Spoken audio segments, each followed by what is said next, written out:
Direct చేసుకుని తన తాను హీరోగా ఎస్టాబ్లిష్ చేసుకున్న డైరెక్టర్ కమ్ హీరో ఆయన. చాలా తక్కువగా జరుగుతుంది అది. అంటే ఆయన నిలబెట్టుకున్నారు మొత్తం అంతా పెట్టేసి.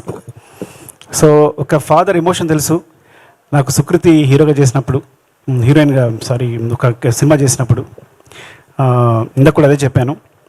అంటే నిజంగా కూతురి కోసం ఆయన ఈ సినిమా చేసేది నాకు కూడా కథ చెప్పారు బిగినింగ్లో. చాలా బాగుంది, చాలా మంచి పాయింట్ సార్, చాలా బాగుందని చెప్పాను. ఈ సినిమా జర్నీనే ఒక సినిమా తీసేయచ్చు. ఆయన తన కథ మీద డాక్టర్ మీద ఉన్న ప్రేమతో ఒక సినిమా కోసం ఇప్పటికీ పరితపిస్తూ ఆయన డైరెక్ట్ చేసిన విధానం మొత్తం ఆ జర్నీనే ఒక సినిమా తీసేయచ్చు. అందుకోసం ఈ సినిమా చాలా పెద్ద హిట్ కావాలని కోరుకుంటున్నాను, చాలా పెద్ద సక్సెస్ కావాలని కోరుకుంటున్నాను. Thank you sir, thanks for this opportunity. మీతో కలిసి కూర్చున్నందుకు థ్యాంక్ యూ అండి, లవ్ యూ అండి. Love you sir. And Upendra గారు, నేను ఫస్ట్ నాకు తెలిసి ఏ సినిమా చూశాను, తర్వాత ఓం అనేది తర్వాతే డబ్బైనట్టు, తర్వాతే డైరెక్ట్ చేసినట్టు నాకు తెలుసు. ఏ సినిమా చూసాను నాకు బాగా గుర్తు.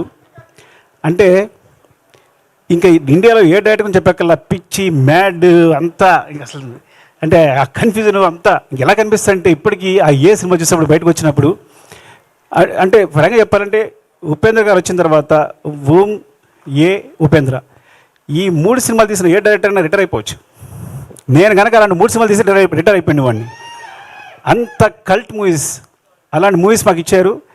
మీరు నమ్మరు, ఆ మూవీస్ తర్వాత ఫ్రాంక్గా చెప్పాలంటే ఆ మూవీ నుంచి అందరూ ఇన్స్పైర్ అయ్యి ఇవాళ నా స్క్రీన్ ప్లే ఎట్లా ఉంది అంటే కారణం డెఫినెట్గా ఏ ఉపేంద్ర ఓం 3 సినిమాలు.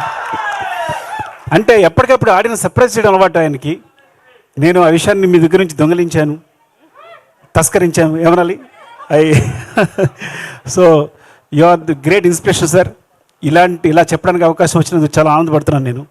Thank you sir, love you sir. ఇంకా నాకు ఒక సాంగ్ వినిపించారు, ఏ ఊరికి వెళ్తున్నావు పిల్ల, ఒక సాంగ్ చూశారు. ఆ సాంగ్ అఫ్కోర్స్ అనూప్. యాక్చువల్గా అనూప్ నేను అసిస్టెంట్గా వచ్చినప్పుడు తను మ్యూజిక్ డైరెక్టర్ కాకముందే ఫేమస్. ఎవరో కీబోర్డ్ ప్లేయర్ ఉన్నాడంట అని మాట అనిపిస్తుండే. ఎక్కడ చూసి అనూప్ అంట. తను వస్తే అసలు మామూలుగా మ్యూజిక్ చేయడం అని నీ పేరు ముందే అనిపిస్తుండేది. నాకు తెలిసి కీబోర్డ్ ప్లేయర్గా ఫేమస్ అయిన ఒకే ఒక వ్యక్తి ఏమో అనూప్ అనేది. అందరికీ అనూప్ పేరు తెలుసు అప్పట్లో. ఒక మ్యూజిక్ డైరెక్టర్ కాకముందే అనూప్ పేరు తెలుసు. సో దాని మ్యూజిక్ అంతా ఎప్పుడు ఎంజాయ్ చేస్తాను. I'm very big fan of him. Especially మున్నాలో నీలి మేఘాలు లేకున్న సాంగ్ ఫస్ట్ నాకే వినిపించాడు మున్నా, చాలా బాగుంది అనిపించింది. అండ్ ఇందులో ఏ ఊరికి వెళ్తున్న పిల్ల నేను ఒక్క సాంగ్ విన్నాను, మిగతా సాంగ్స్ కూడా చాలా బాగా వచ్చారు. సో చాలా బాగుంది. థ్యాంక్ యూ అండి, ఆల్ ది బెస్ట్.